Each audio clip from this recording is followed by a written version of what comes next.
Time now for The Real Estate Connection with Stephen Thayard, a realtor and certified probate and real estate specialist. Whether you're a first-time homebuyer or a seasoned investor looking to downsize, move up, or refinance, this program is for you. Our house in the middle of our street. Something tells you that you've got to make the middle of our... From probate sales to landscape design to home repairs and maintenance, this is your weekly look into all things real estate. Now your host for The Real Estate Connection, Stephen Thayard. Good morning, everybody, and welcome to The Real Estate Connection with your host and realtor, Stephen Thayard, on KFAX 1100 out of San Francisco, Oakland, San Jose, San Martin, and Gilroy. I hope you guys are enjoying the beginnings of this beautiful springtime weather. The weather is starting to soften, but it is a little bit tricky. You wake up in the morning and it still feels like winter. It's cold outside and you want to bring that heavy jacket with you, and you've got frost on the windows and you're waiting for your car to warm up. But by 12 o'clock, you're ready to remove that jacket or take that sweater off because it is warm and sunny outside. That's right. It's that teasing season right before we hit the beginnings of summer and the beautifulness of spring that's starting to pop up as we speak. Also, it is that time of year to prep your soil for your garden. For all of my green thumbs out there, I personally this weekend pulled weeds out of my raised flower garden bed and added mulch to the top of it. I was reading an article on the internet and it said add mulch 2 weeks before you're gonna plant. So I hit timing perfectly this year and was able to put the mulch on top of my soil, and it's getting all snug in its bed and ready to go. And at the end of this month, I will be planting, actually my wife and I, my beautiful bride and I, will be planting our garden, and I'm looking forward to that. I'm praying that the Lord blesses the work of my hands and provides vegetables for my labor. Now, speaking of blessings, in today's show, I would like to bless you with information about, I wrote originally a couple of topics, but actually it's just one.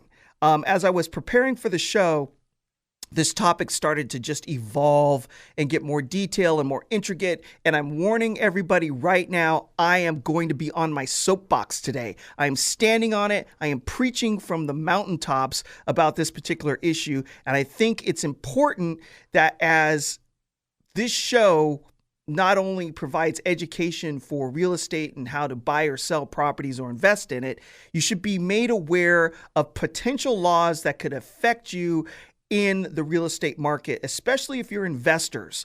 If you have an investment property that you're getting ready to pass down to your children, and if you're getting ready to move and you do qualify, and I know we talked about this last week, 55 and over, I am going to be discussing a new ballot measure that is currently out for signature in the state of California that will change the California Constitution to make it available for 55 and over individuals to transfer their property tax base anywhere in the state up to 3 times. Now, I'm getting a little bit ahead of the show because we're going to get into the details, but there's more to it than just what's on the surface, and that's what I want to cover, and that's the piece that I'm going to be on my soapbox about. But before we get started, I'd like to bless you with something else. If you email me for a no-obligation appointment to give you an estimate on the value of your home, or just sit down to discuss the prospect of buying a home, I have a gift for you. This is the Family Preparedness Buyer's Guide, and this is a must-have book for any family preparing for the eventual, unavoidable, and potential emergency here in the state of California, whether that be an earthquake or a power outage. This book is a must-have guide that will provide you information with chapters that include emergency shelter, fire, clothing, emergency food and cooking gear, communication and navigation, and survival weapons. Now, I will tell you, I've been a little bit spooked about the coronavirus.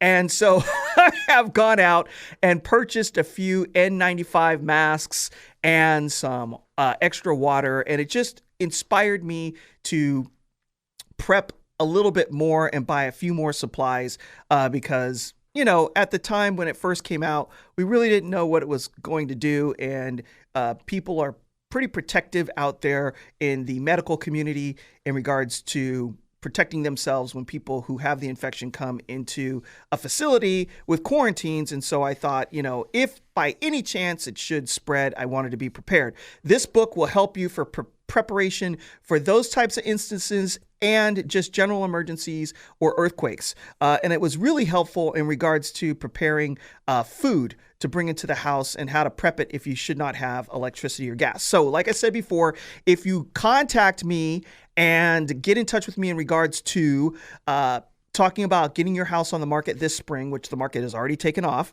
I have a new listing that I'm going to bring up in today's show. And, or if you want to talk about the prospect of buying a house in the springtime, I would like to give you this book as a blessing to you. It has lots of information. So now let's switch gears, and kick it into drive into the show. And let's get down to business. Now, we're going to be giving some historical background because this is not the first measure or proposition that signatures were gathered for in order to promote or change the California Constitution in regards to making it easier for people 55 and over to move their property tax base in the state of California. Last week's show, we went over what the current law is in regards to Santa Clara County and a few other counties that participate in the program. But in this show, we're going to go over the new ballot measure where petitions are out being signed and being pushed by the California Association of Realtors. Now, in 2018, they were successful in moving another ballot measure together by gathering signatures in the petition process. Right now, they're doing the same thing. The petitions have not been turned in yet. However, I do believe the deadline for that is coming up, I believe, in the first week of March. And so they're really pushing hard. So let me give you a little background history on the prior ballot initiative. The California Association of Realtors previously gathered enough signatures to get Proposition 5 on the ballot in 2018. The language of the prior initiative would have allowed anyone who was 55 and over to transfer their property tax base anywhere in the state of California without limits. That means if this would have been voted on and passed by the people of the state of California, anyone who was 55 and over could have got up, moved, and went to any county in the state and brought their property tax base with them. However, there was opposition and arguments against this particular measure. It didn't have any bumpers on it. It didn't have any limits. And so people or organizations were up in arms about it. So the argument being made at the time for the proposition was as follows. Retirement age homeowners were looking to downsize and move out of the area. However, they were limited to where they could go. They could only transfer their property tax base one time. Okay, so Marco has indicated to me that we only have a minute left. So what I'm going to do is I'm going to hold off on what the arguments were for the proposition, which I heavily supported, by the way, in 2018 when I get back from the break. We're going to go down through the rest of these bullet points so I can show you why it was such a good idea at the time. And then we're going to expose what the arguments were against it and why I did not think those arguments held any water. So stay with me and we're going to continue down this road because you're going to want to understand this information before you vote if this makes it onto the ballot in November. We'll be back.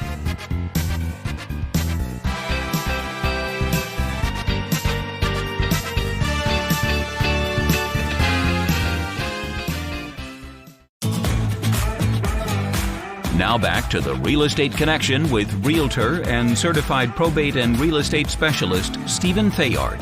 Hey everybody, welcome back to the show. Thank you for joining me this morning on the Real Estate Connection with your realtor and host, Stephen Thayard, out of KFAX 1100, out of San Francisco, Oakland, San Jose, and for my South County people, Morgan Hill, Gilroy, and San Martin.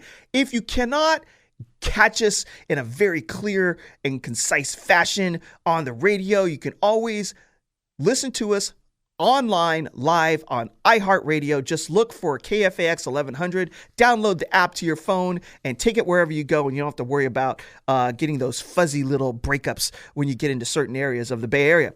But I digress. We are speaking about a new California proposed property tax portability measure, which the California Association of Realtors is putting forth as we speak. There are petitions being circulated to gather enough signatures for this to move onto the November 2020 ballot. And what I was doing was giving you background and history of a prior Prop 5, which is what it was called, as I trip over my words, in 2018. And I'm going to pull the show over for a quick minute. I had a call last Saturday by a lovely woman out of San Mateo who was asking me questions, and I had promised to call her back because I was running out of the door to go to an appointment. And after we got off of our phone call, I realized that she had called me from a blocked number. So if you're listening to the show this morning, please call me back so that I can get your contact information and put you on my mailing list. I really did try to call you back and got so caught up into our conversation that I didn't realize, or I forgot that you had called me from a blocked number. So call me back so I can get your information again. So pulling the show back into gear and back on track again, I'm giving you background information on Prop 5, how it was previously written, and the fact that it was offering property tax portability anywhere in the state for anyone 55 and over as many times as they wanted anywhere in the state. And I supported it because these were the following arguments. Retirement age homeowners were looking to downsize and move out of the area. However, they were limited to where they could go and move their property tax portability. Santa Clara County, and I believe there were another 8 or 9, and I could be wrong, other counties, and I went through that in the last show. So if you missed it, you can go online and catch me on Podbean, and I'll be putting a link out. So you could only transfer your property tax base one time. Therefore, if people of this age category moved and did not like the area that they had moved to, they were stuck. Right? You could move again, but you couldn't transfer your property tax base. So you had to be really careful about where you were going. And even with the best research, right, you don't really know until you get to a new location and start living there to truly understand what it's like to live in the area you've moved to. Also, most retirement-aged individuals were looking to move to slower-paced areas. We're talking about people who are successful maybe in the Bay Area or in LA, and they're looking to get out of the hustle and bustle and the traffic of these high dense areas where they were making their living and moving out to slower paced areas, maybe out to the valley or into the hills or maybe up into the mountains, right? And so you are going to take your property tax base from a high dense area and move it into a slower paced area. This would free up housing stock, which is what we call, or inventory, in high-paced, job-rich environments and high cost of living areas such as the Silicon Valley or LA, right? Now, what were the benefits of this happening? This would allow the county to reassess the value of the house being sold to a younger family to current fair market value rates or standards or pricing, right? So quick example, if you've been in your house since the mid 80s and now you're looking to retire and move out of LA or move out of the valley, Silicon Valley, and you may have purchased it back then at, $400,000, 5-bedroom, 3 baths. It's a family house. Your kids are grown, they've moved out, and Prop 13 has kept your tax base low. So now you want to move out of this high-paced area and move into a slower-paced area, maybe down the coast to San Luis Obispo County, or maybe out into Tuolumne or in the mountains, or maybe even out to Bakersfield. Who knows? Wherever you want to go, right? You would then sell your house to a young family who's looking to put roots into a neighborhood and grow, and sell it at the new fair market value of today's standards of anywhere between $1 million, $1.5 million, right? And then the county is going to reassess from that $400,000 level to $1.5 million, and cha-ching, the county's making all this money, right? Because they're turning over inventory where people are holding onto their houses and aging in place and not leaving, and upping their property tax rolls and their property tax bases and making more money. So this, of course, would bring more value to the county where the people were moving out of. Now, for the counties where these people, retirement age people, were moving into, right, they're not only bringing their tax base with them, but they're bringing their retirement dollars. So it's unlike where they're living in a place where they're commuting maybe out of their city. Like for me, Morgan Hill's a nice bedroom community where a lot of people live, but they don't necessarily work there. They'll drive out of town 5 days a week and go have lunch or lease office space up in San Jose where they're doing business. And so the tax dollars are leaving Morgan Hill and going to San Jose to be spent out of town. But when you're retired and you move to someplace like San Luis Obispo County, you're going to be staying in place. You're not working, or you may take a part-time job, but you're spending your retirement dollars, sales taxes, other infrastructure type of taxes that could be collected on spending in the new county that they moved into, because it's a lower cost of living and they're dropping their dollars locally, which would then increase the sales taxes of that community. So it seemed to me that this was an absolutely fantastic win-win situation. However, the tax collectors in various counties and labor groups associated with the teachers associations, fire, and police were arguing against the proposition.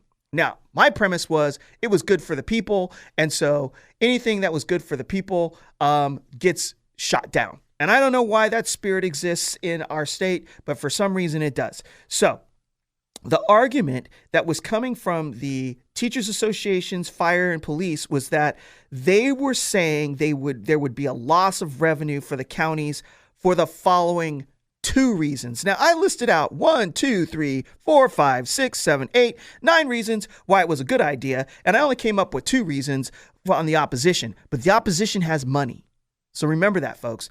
The opposition has money. The labor unions have money. The teachers associations have money. Fire and police unions have a lot of money. They have a lot of money in their coffers, and that money is ammunition, and that's ammunition to fight and spend dollars on ads and all kinds of media to come against this. So what was their argument? They were saying that people from low cost of living locations would move into counties with high home values and bring their low property tax base with them, thus causing local jurisdictions to lose property tax dollars and county services. Now, logically speaking, this makes no sense, because anyone 55 and over is not going to move out of a slower paced area and move into a higher cost of living area. It's just not going to happen. Right? People are looking to retire and have a slower pace of life and stop and smell the roses and enjoy their life where there's not so much stress, or there's not so much traffic, and there's not so much hustle and bustle, right? And the office in the state of California who did a calculation on this came out with numbers that didn't make any sense.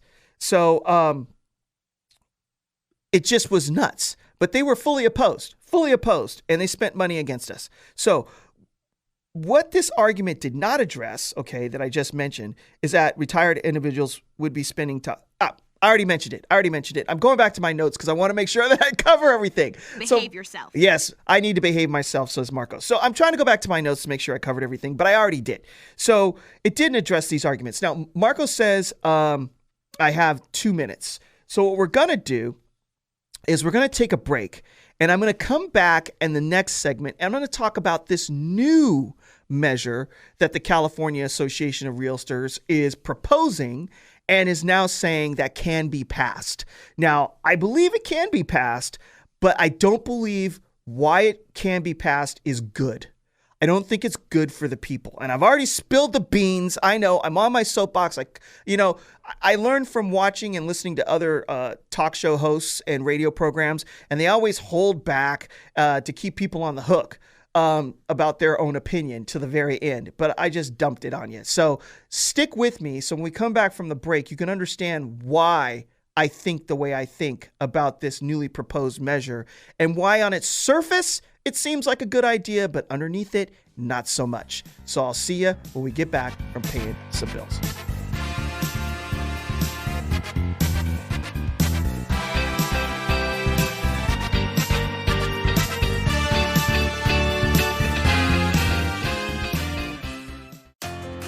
Looking to buy, sell, or refinance a home? Maybe you just need to spruce up the one you've got.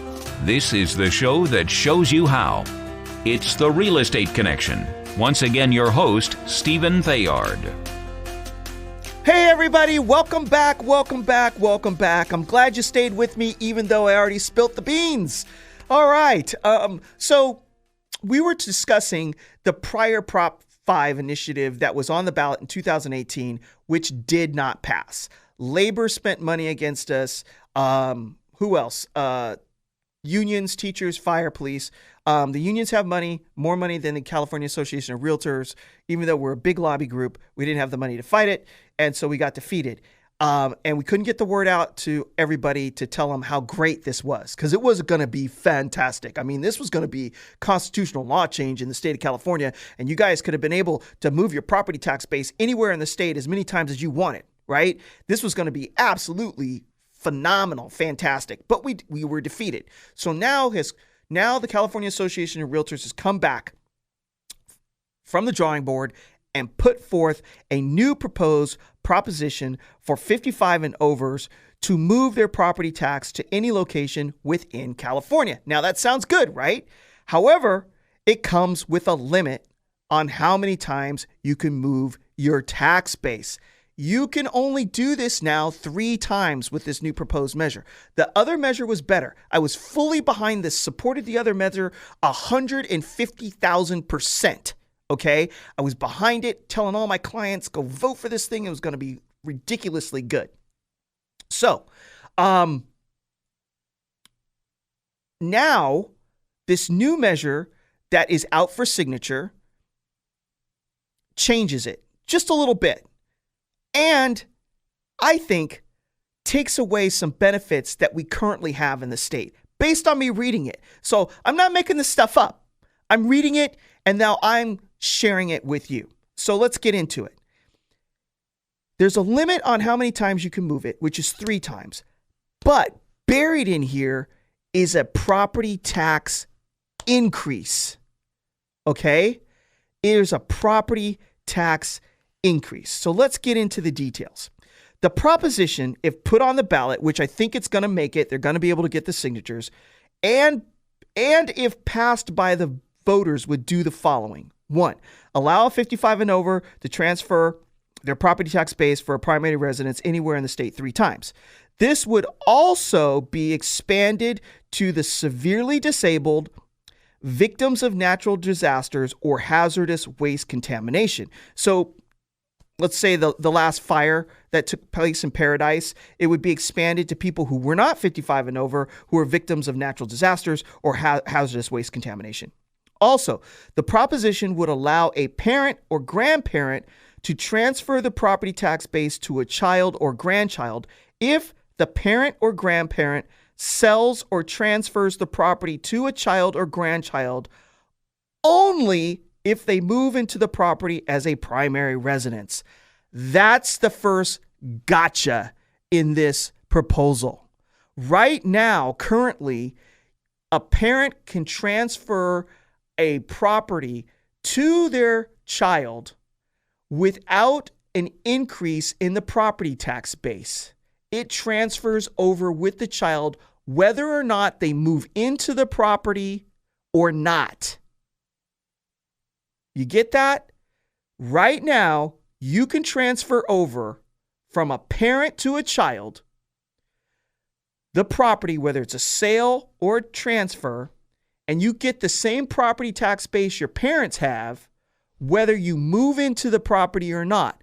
This new measure changes that to say that you only get it if you move into the residence. Now, the language that's in this proposal, I'm going to read it to you, right? I've got it right in front of me. I don't like it. I don't like it because it pits people against each other. It pits the rich against the poor. And I don't believe it's 100%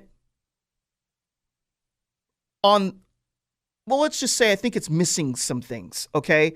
So here on the petition itself, it says, however, loopholes in the system are being exploited frequently by out-of-state residents and trust fund heirs, a la rich people, to unfairly avoid paying current fair market taxes on vacation homes, luxury estates, beachfront rentals, and income-producing properties. Now, what if your family's business has been investing in real estate? What if that's what you do? And you've worked really, really hard to build up a nice investment portfolio, and you want to pass it down to your children to continue running this business for you. With this new law, if the kids don't move into the house as a primary residence, the property tax gets adjusted from what the parents purchased it at to current fair market value. What's that going to do? That's either going to force the kids to sell the property because they can't afford the property taxes, or they're going to have to raise the rents. Well, guess what? You can't raise the rent anymore because there's rent control that just passed in the state of California. So what's that going to do? It's going to kill family businesses. Also, you could be living in the state. What if your parents live in LA and you live up here in the Bay Area and they have a primary residence, but you don't want to sell it. You want to keep it in the family. So you want to rent it out. Now, you don't have the ability to keep that property tax base that your parents have and then rent it as an income producing property. What if your parents' plans were to leave that to you to create wealth so that the family over generations could continue to build wealth in the state of California? This new proposition that's being out there for signature would take that away. I don't agree with that. Also, when in the United States of America did it become a sin to be successful and to grow wealth? We're supposed to be the greatest nation in the world where you can come in at any level and have an opportunity to pull yourself up by your bootstraps, work hard, and become wealthy if possible. You know, when I was a little kid going to school, it was the American dream. You go to school, you get an education, you work really hard, maybe start a business, but there was always this thing out there that said you could get rich in the United States. You could become well off. You could make something of yourself. You don't have to if you don't want to. No one's going to force it down your throat, but there's that opportunity, and people looked at that as a good thing. And over time, it's slowly but surely been attacked and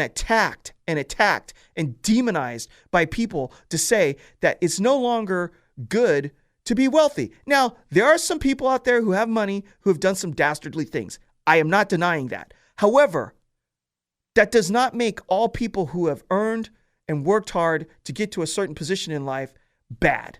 Okay, so I'm sorry. I got off topic and jumped on my soapbox, but I just don't like it. All right?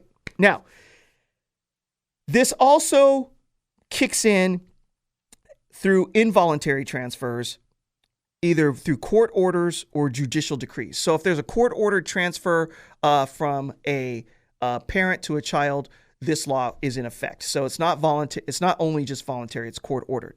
So this is, now that's a lot, right? But now we're going to delve into the trickiness of this whole proposition and the calculations that are under it. And Marco says, a minute left? 2 minutes? A minute and 15 seconds. So I can't really get into it, but The proposition says that you can keep the property tax base of your parents if the child or grandchild moves into the property. Well, that's not exactly 100% accurate either, because there's a calculation that you have to go through to determine whether or not additional value will be added to that property for property tax purposes or not, even if you move into it. And it's in the language, and it's super hard to understand. I had to read it like 20 times and write it down before I finally got it. And I don't like that either. I don't like when you write things in laws for people to sign that an average person can't read and know what it's talking about immediately. And I know I'm treading on thin water. I get it. Let's call it hard to understand. It's just probably written in a formula way that's just hard for me to understand. So let's put it that way. So when we get back from the break, I'm going to roll through these formulas so you guys can get a better feel for what's happening in this legislation. And I'll be back when I get back from the break.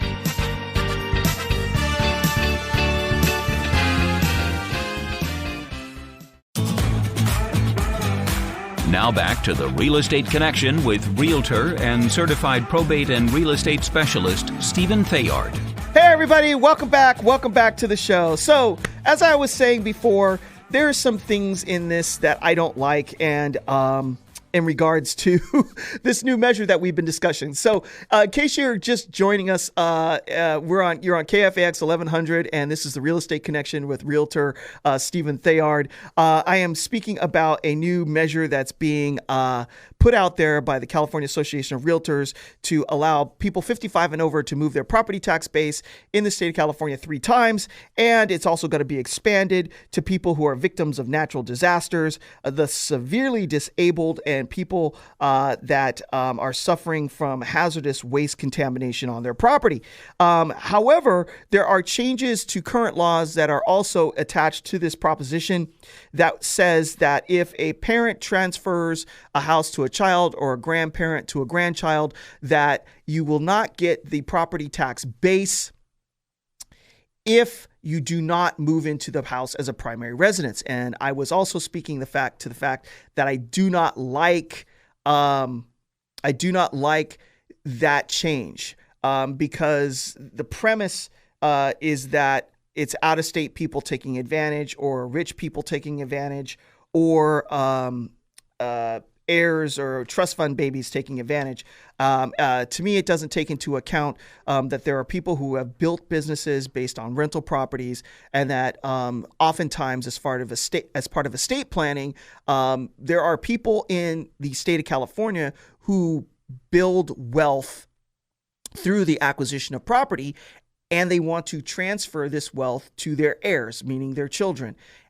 With that being said, if the child is living in San Francisco or San Jose or Northern California, and the parents are in Los Angeles or in Southern California, and they pass, the child may not want to move down into Southern California, or it may be that the parent has purposely kept the house on purpose so that the wealth of the child could be built, and the child could then hold the property and rent it. Now, if the parent has purchased the house, in the 80s at $400,000 and it's now reassessed at $1.5 million, the child would then have to pay property taxes on this house and try to keep it, which they probably wouldn't, which would force it to be sold, which would then take this income producing piece of property or wealth piece of portfolio out of the investment plan that the family was working on together. So,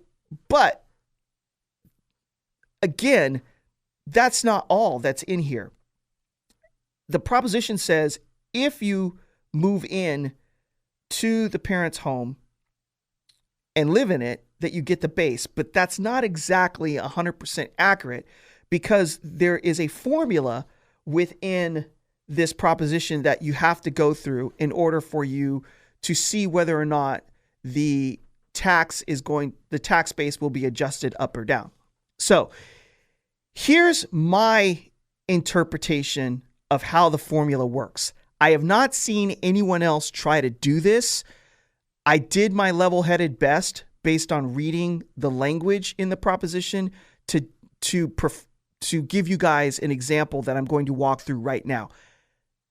The issue is it's confusing. It was confusing to me, and it's going to be confusing to you as I read it. So here we go. So the property, once the child receives it in the transfer, has to go through a reassessment formula, okay? And this is how the formula works. So if the sale is complete, meaning the child gets the property and it's complete on, we're going to use for this example, July 3rd, the property is reassessed for formula purposes only the day before, July 2nd.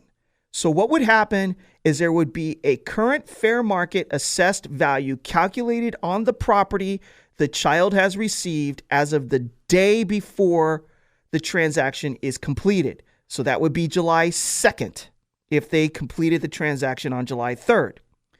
So for our example, let's say the property is reassessed for formulary purposes only on July 2nd at $1 million, which is not hard to do in San Jose, okay?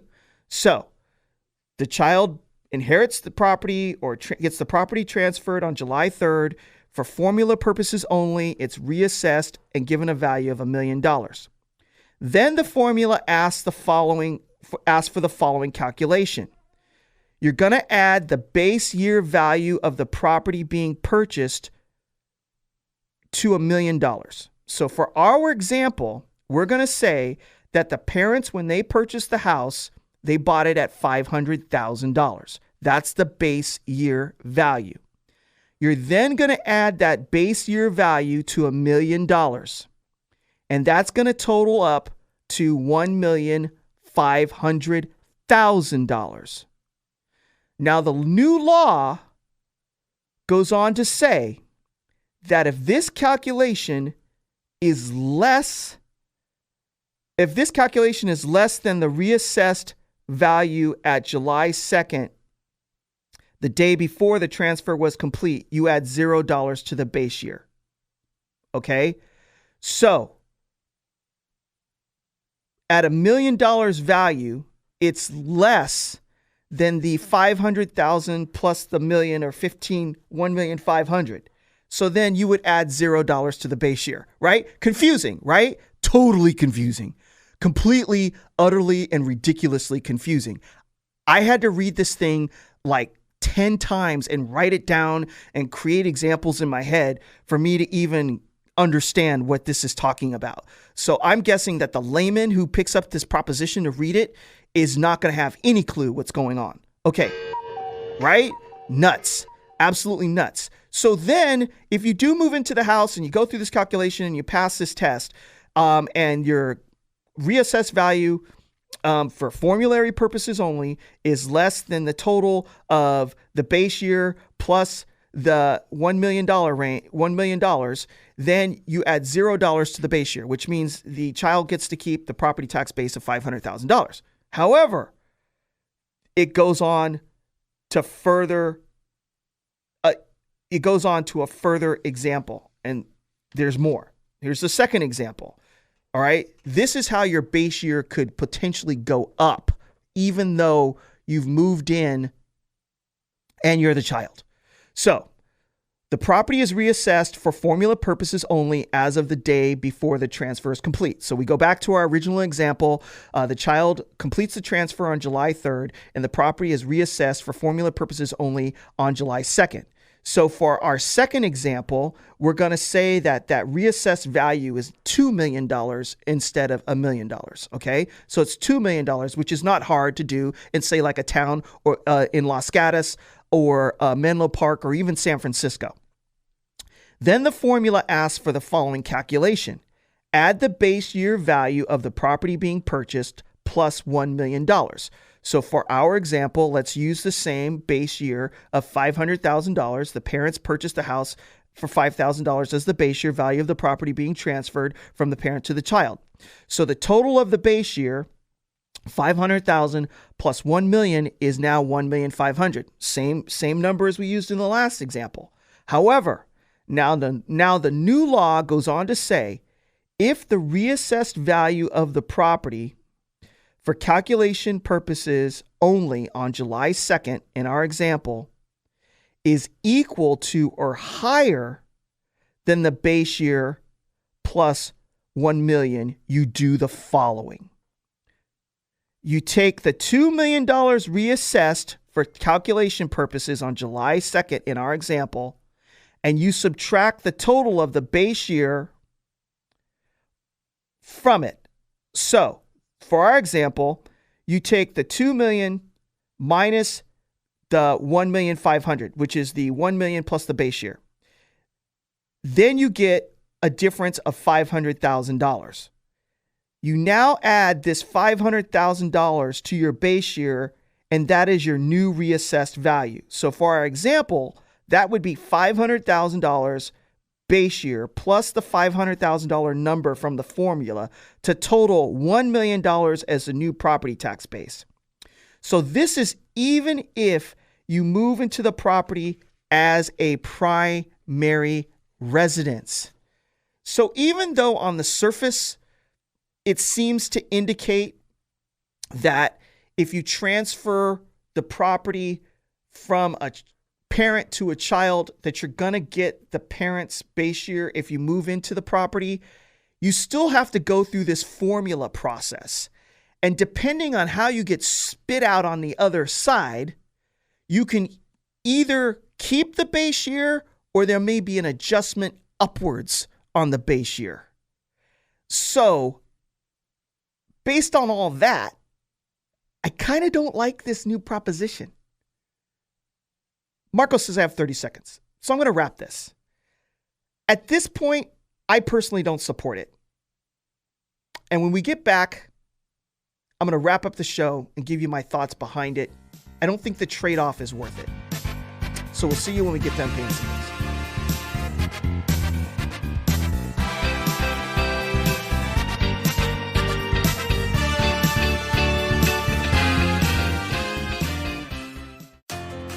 Looking to buy, sell, or refinance a home? Maybe you just need to spruce up the one you've got. This is the show that shows you how. It's The Real Estate Connection. Once again, your host, Stephen Thayard. Hey everybody, welcome back. Welcome back to the show. Thanks for joining me as we're wrapping up this edition of the new California proposed property tax portability measure. I've read through half of it, so there's more to it. There also is some property tax adjustment upwards for transfers having to do with corporations that I didn't have a chance to read. Based on some conversation with friends, it seems to affect farmers and their ability to transfer their land and their businesses without property tax increase. And so I'm on the side of the farmers. They do a great service to our nation. They're our food supply, and we have a lot of farmers in the state of California. And it's just, to me, the trade-off for getting to move your property tax base, if you're 55 and over, 3 times anywhere in the state doesn't equal out the adjustments in property tax base for if you're trying to transfer property you've worked really hard for, either in your generation or your parents' generation or your grandparents' generation, to have to take a hit in receiving that property based on this new law. The American dream is that everybody, hopefully in this nation, has the opportunity to work hard and, with the help and support of God and family and friends, to make a good life for themselves. And if you've worked super hard to get an investment property for your family and then want to pass it on to your children, I don't think they should have to pay for the exchange of people moving their tax base in order to trade that off. That's just my personal opinion. Others think differently, and I've had this conversation with other people, and they view that it's worth the trade-off. And and that they view it from a different light. And everybody in the United States, because of our First Amendment, has the ability to express themselves. And that's what makes our country absolutely fantastic. So it is what it is. It's out there. But I wanted to make sure that you guys knew what it was and read it. Don't take my word for it. Pick it up and read it for yourself. If you see a petition out there, ask if you can make a copy of it and take it home and read it for yourself and decide for yourself. This is just my personal viewpoint. And before I go, today's show, I have a new listing I wanted to talk about. I have a client that called me up after 11 years of living in their house in Morgan Hill, in a very nice neighborhood. They were really smart, and they purchased the least expensive house in the most expensive neighborhood, and they have rode up the equity train. And now they are moving on to their dream house. And so that is listed for sale, 18645 Purisima Way in Morgan Hill. Let me just make sure I have that address, 18645 Purisima Way in Morgan Hill. It's 4 bedrooms, 3 baths, 2,238 square feet in the Alicante home development, one of the most sought-after developments in Morgan Hill, on the northeast quadrant, facing the foothills and Anderson Dam. It's got a beautiful view from the master bedroom with a full bedroom and bath on the ground floor. Absolutely fantastic property, well-maintained, and attractively priced at $1,235,000. So if you're at all interested in that property at all, feel free to reach out to me through social media, and I would be happy to help you out, or you can call me directly at 408-472-0817. Thank you for joining me on today's show. I know it was a lot, but I wanted to really get it out there and make sure that you read your propositions before you sign them, and read them before you vote on them. All right. Thank you. God bless you. God bless the state of California. God bless your families. And I appreciate you joining me today on today's show. I will see you next week, and get out there and plant that garden. All right. We'll see you later. Bye-bye. This has been The Real Estate Connection with Realtor and Certified Probate and Real Estate Specialist Stephen Thayard.